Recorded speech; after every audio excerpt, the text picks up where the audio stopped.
کہ ابھی اسی لمحے جب تم یہ ویڈیوز دیکھ رہے ہو ایک چھوٹی سی مشین خلا میں اکیلی بھاگ رہی ہے، نہ اس کے پاس کوئی انسان ہے، نہ کوئی مدد اور نہ ہی واپسی کا کوئی رستہ۔ اور سب سے پاگل کر دینے والی بات، یہ مشین آج سے تقریباً 47 سال پہلے بھیجی گئی تھی جب دنیا میں نہ سمارٹ فون تھا، نہ انٹرنیٹ، نہ جی پی ایس، اور پھر بھی یہ آج بھی زندہ ہے اور زمین کو سگنل بھیج رہی ہے۔ یہ کوئی سائنس فکشن نہیں، یہ حقیقت ہے۔ اس مشین کا نام ہے وائجر اور یہ انسان کی بنائی ہوئی سب سے دور جانے والی مشین ہے۔ اب وائجر کی کہانی اتنی لمبی ہے، اتنی گہری ہے اور اتنی دماغ ہلا دینے والی ہے کہ اسے ایک ویڈیوز میں سمجھنا ممکن نہیں ہے، اسی لیے یہ ایک سیریز ہے اور یہ ہے اس کا پہلا حصہ، جہاں ہم جانیں گے یہ مشن شروع کیسے ہوا اور وہ کون سا موقع تھا جو 165 سال میں صرف ایک بار آتا ہے، اور مشتری اور جوپیٹر پر ایسا کیا ملا کہ سائنس بدل گئی۔ تو چلتے ہیں 1960 کی دہائی میں۔ اس وقت ناسا میں ایک انتہائی ذہین انجینئرنگ کام کرتے تھے جن کا نام تھا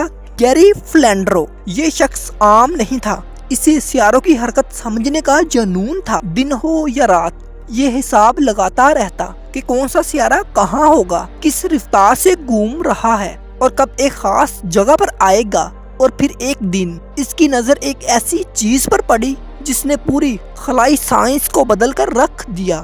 اس نے دیکھا کہ 1977 کے قریب ہمارے نظام شمسی کے 4 بڑے سیارے مشتری، زحل، یورینس اور نیپچون ایک خاص لائن میں آ رہے ہیں۔ اب تم سوچو گے تو کیا ہوا؟ اصل بات تو اب شروع ہوتی ہے۔ عام حالات میں اگر ہمیں ان 4 سیاروں تک جانا ہو تو ہمیں 4 الگ الگ مشن بھیجنے پڑتے جس میں دہائیاں لگ جاتی اور اربوں ڈالرز خرچ ہوتے، لیکن اس بار کائنات نے ایک ایسا شارٹ کٹ دے دیا تھا، ایسا موقع جہاں ایک ہی اسپیس کرافٹ 4 سیاروں کے پاس سے گزر سکتا ہے، یعنی ایک سفر 4 منزلیں۔ اور سب سے حیران کن بات، ایسا موقع ہر 165 سال میں صرف ایک بار آتا ہے۔ اگر 1970 میں یہ موقع نکل جاتا تو اگلا چانس آتا 2152 میں، یعنی ہم سب کے لیے ہمیشہ کے لیے ختم۔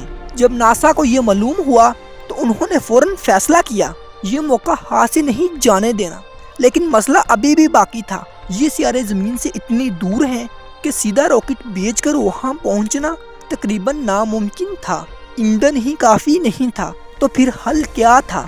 یہاں آتا ہے سائنس کا زبردست ٹرک، گریوٹی اسسٹ، یا جسے کہتے ہیں سلنگ شاٹ ایفیکٹ۔ سمجھو آسان طریقے سے، جب کوئی اسپیس کرافٹ کسی بڑے سیارے کے قریب جاتا ہے تو وہ سیارہ اسے اپنی طرف کھینچتا ہے۔ اگر زاویہ اور رفتار بالکل درست ہو تو اسپیس کرافٹ پھنسنے کے بجائے ایک گھومتا ہوا موڑ لے کر اس سیارے کی توانائی لیتا ہے اور پہلے سے بھی زیادہ تیز ہو جاتا ہے، بغیر قطرہ ایندھن خرچ کیے، بالکل ایسے جیسے کرکٹ میں بیٹس مین گیند کی رفتار کو استعمال کر کے اسے تیز مار دیتا ہے۔ وائجر نے یہی کام کیا، پہلے مشتری سے رفتار لی، پھر زحل سے، اور پھر اتنا تیز ہو گیا کہ اب سورج بھی اسے واپس نہیں بلا سکتا۔ ناسا نے فیصلہ کیا کہ ایک نہیں بلکہ 2 اسپیس کرافٹ بنائے جائیں گے، وائجر 1 اور وائجر 2۔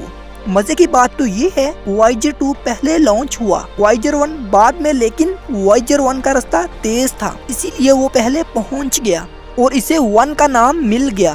اب ان دونوں کے مشن بھی الگ تھے، وائجر 1 مشتری اور زحل، وائجر 2 4 سیاروں، یعنی وائجر 2 کا سفر زیادہ خطرناک تھا۔ اب بات کرتے ہیں اس کے سائز کی۔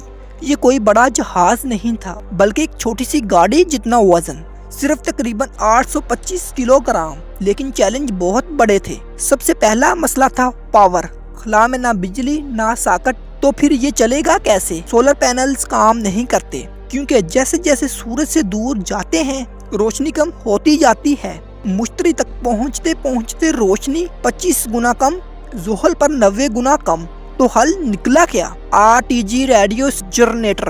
یہ ایک ایسا خاص سسٹم تھا جس میں پلٹونیم نامی مادہ آہستہ آہستہ ٹوٹتا ہے اور اس عمل سے گرمی پیدا ہوتی ہے اور پھر یہی گرمی بجلی میں تبدیل ہو جاتی ہے، سالوں تک بغیر رکے، لیکن وقت کے ساتھ پاور کم ہوتی جاتی ہے۔ شروع میں 470 واٹ، آج تقریباً 250 واٹ۔ اسی لیے ناسا اب اس کے سسٹم بند کر رہا ہے تاکہ صرف رابطہ باقی رہے۔ امکان ہے کہ 2028 سے 2030 کے درمیان اس کا آخری سگنل آئے گا اور پھر خاموشی ہمیشہ کے لیے۔ اب آتے ہیں ایک اور حیران کن چیز پر۔ وائجر کے ساتھ ایک خاص چیز بھیجی گئی، گولڈن ریکارڈ۔ یہ ایک پیغام ہے انسانیت کی طرف سے، اگر کبھی کوئی اور مخلوق اسے پائے۔ اس میں شامل ہے تصویریں، آوازیں، 55 زبان میں پیغامات اور زمین کی کہانی۔ اب آتے ہیں سب سے دلچسپ حصے پر۔ 1979 وائجر مشتری تک پہنچ گیا اور جو اس نے دیکھا وہ کسی نے سوچا بھی نہیں تھا۔ ایک دیو ہیکل طوفان، گریٹ ریڈ اسپاٹ، اتنا بڑا کہ اس میں 2 زمینیں سما جائے۔ یہ طوفان 300 سال سے چل رہا ہے۔ پھر آئی سب سے شاکنگ دریافت، مشتری کے چاند آیو پر، جہاں زندہ آتش فشاں پھٹ رہے ہیں۔